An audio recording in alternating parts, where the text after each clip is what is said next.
Right, so I haven't done a motorbike video in a long time for various reasons, and the last time I did a video was when I went caving with one of my work buddies. So I'm up in garden today and I'm going to dig this Thunderace out with a single-sided swinging arm, but I just thought I'd show you my little plum tree. So it's only just established sort of thing. Next year I'm up and we'll get some more plums off it, but we've got them plums there and these plums here, look, I think these are called green gauges. So we will and I think Heidi's gonna have a go at making some bloody jam or something, but there's loads of them. Lovely, can't wait. That needs to be done a bit more. And then this is my arch I built as well. I think I did an earlier video, didn't I, where I was going to do a stone arch or whatever. And then I've got my apple trees here. Half of it's dead, but some beautiful apples there on it. There's a pear tree here. Oh, look at the size of them beauties. So we've got the pears there. A few more apples here. So yeah. We're going to start growing our own fruit and veg, because it's just, you buy stuff from Tesco's, you take it out of a bag and it's fucking manky, innit, day after. But anyway, right, I'll get the cover off this piece of shit and then we'll get it out here and then we'll have a do at that. The reason I haven't done any videos is because I've been waiting for this new unit that I've been banging on about. Well, the bloke who's currently got it still hasn't got his shit out. So I'm going to send a text again and just see how far it is, but anyway, I'll update you on that later. Right.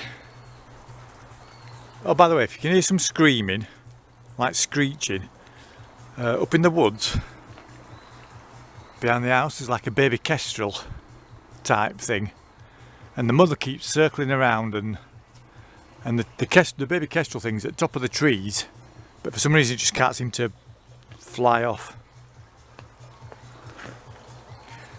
Right, anyway, so I'll pull this out a bit further, get it out in the middle here, and then we can see it, and then we'll see about sorting these dog bones out and getting some proper measurements done, and some spaces made for it and stuff like that.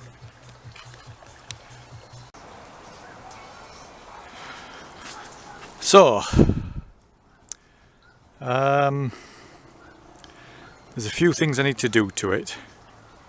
Now, what do you think overall putting this VFR 750 swinging arm in the back of a Thunderace? Do you think it looks too long a wheelbase, or because it is actually longer than a Thunderace wheelbase? And I know that because that chain that's on it now actually joins up with a split link on a Thunderace swinging arm, but this one is probably about maybe 2 or 3 links short. So you can see there, look. So it's probably about 2 or 3 links short. So it's just slightly longer.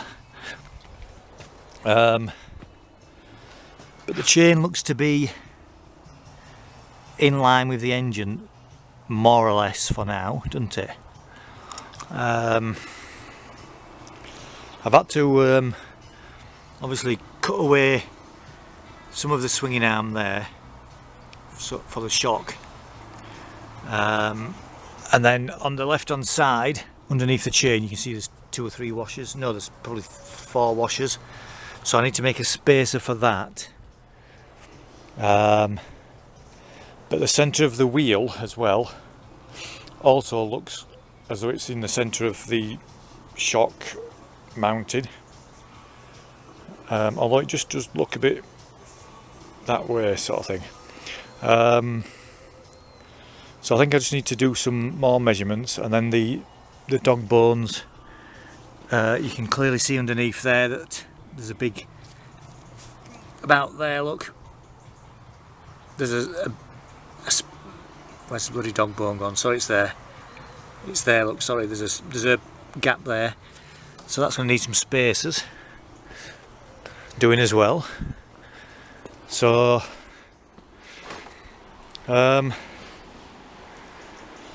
let's have a think about this. Actually, the first thing I need to do is put some bearings in the headstock, because at the moment there's no bearings in there. So I need to put some bearings in the headstock so there's no movement, and then we can go from there. Right, I found an old set of yokes that I can put in with the bearings. They're knackered, but I'll just put a bit of grease in. And I've got the lower bearing race, upper, the dust shield, and then the fucking whatever they are called.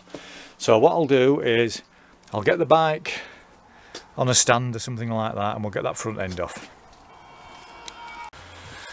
Right, as it happens, this one has still got the original ball bearing head races in.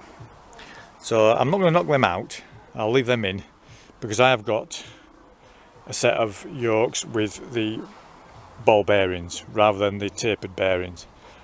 So I'll grease these up, bang them in, and then we can get the front end back on. Right, so I'll just grease these bearings up now, and then that's ready to drop in.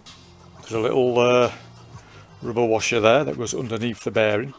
So what I'll do is I'll just put these in now, and then I'll get back to you, because I don't think I'll be able to film putting it in, if you know what I mean, to show you how it goes. But anyway, you should get the idea. Right, I'll tell you what, I will try and hold the camera. So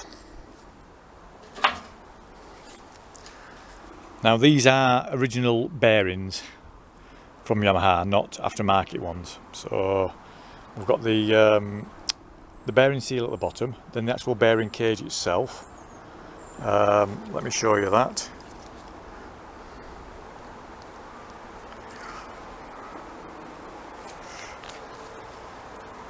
So the actual bearing cage itself sort of like goes on like that, like the I don't know, top of a Dalek, if that makes sense. So what we'll do now is we will lift this up,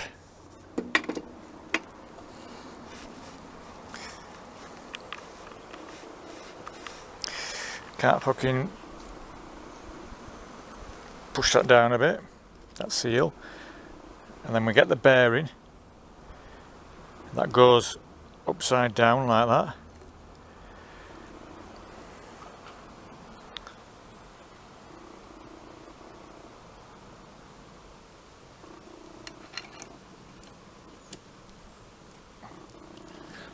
Like that. Oops, no, it ain't going to hold. I might be able to hold it with my knee. Trouble is now I've got my fucking gloves mucker. Like that.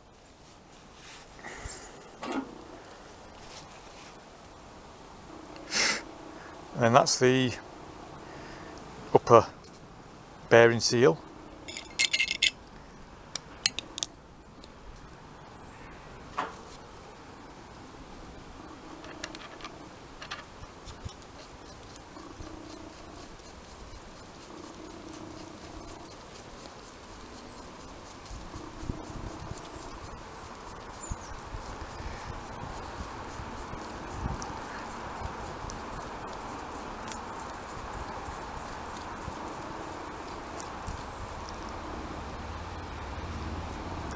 Just let me go wipe my hands a minute.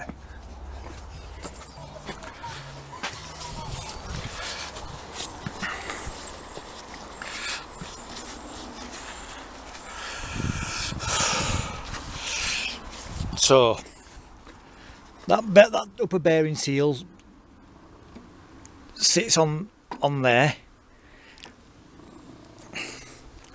and then hopefully obviously if I keep doing that it's going to unwind, so let me come back when I've put it on.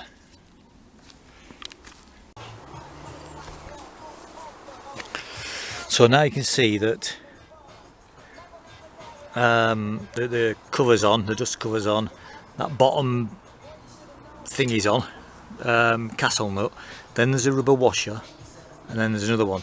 Now the bottom one you just do it up fairly, you know, hand tight and then a bit more. Then there's the rubber washer, and then the top one you just do it hand tight and then just twist it round to the nearest thing, and then obviously that thing just sits in there like that. So we'll put the top yoke on now. Oh, I've got backache. And then we'll put the forks back in. Right, I've just put the forks on roughly like that because I couldn't, with the forks being on the wheel, I couldn't, the frame wasn't high enough for me to wheel the forks up into the yokes. So I've taken the wheel off, just quickly slid the forks up.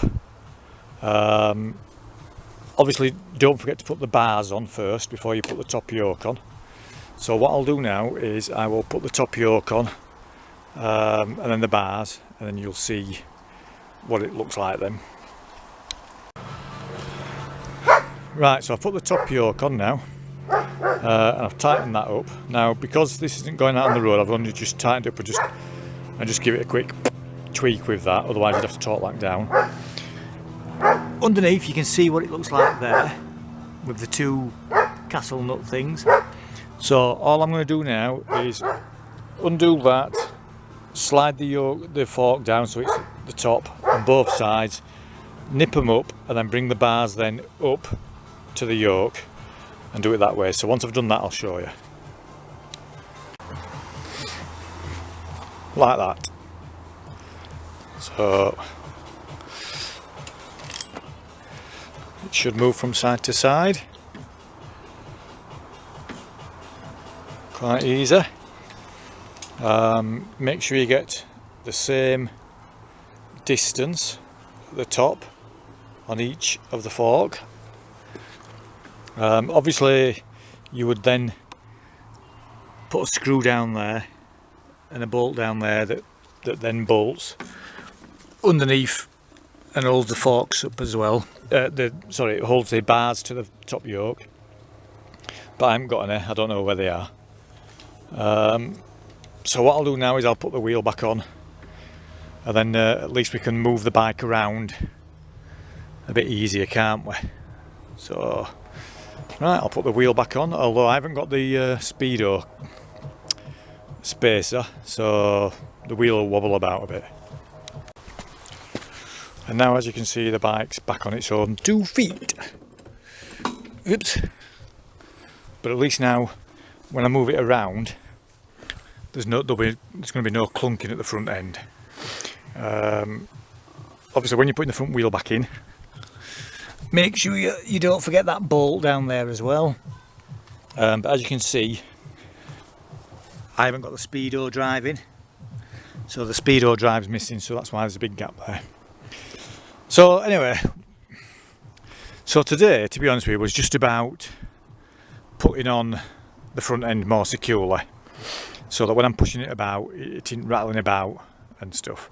So what I'm going to do now is call it a day, but I will be continuing with this, doing some more measurements, making up some spacers, and then we'll try and get it lined up and see how we go from there. So I might actually buy, I think I'll buy a VFR swing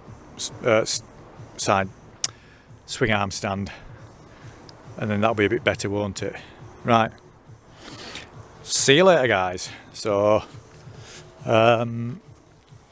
yeah, not much of a video, but I hope it's, you know, I'm going to get back into it, and I'll see you guys later on.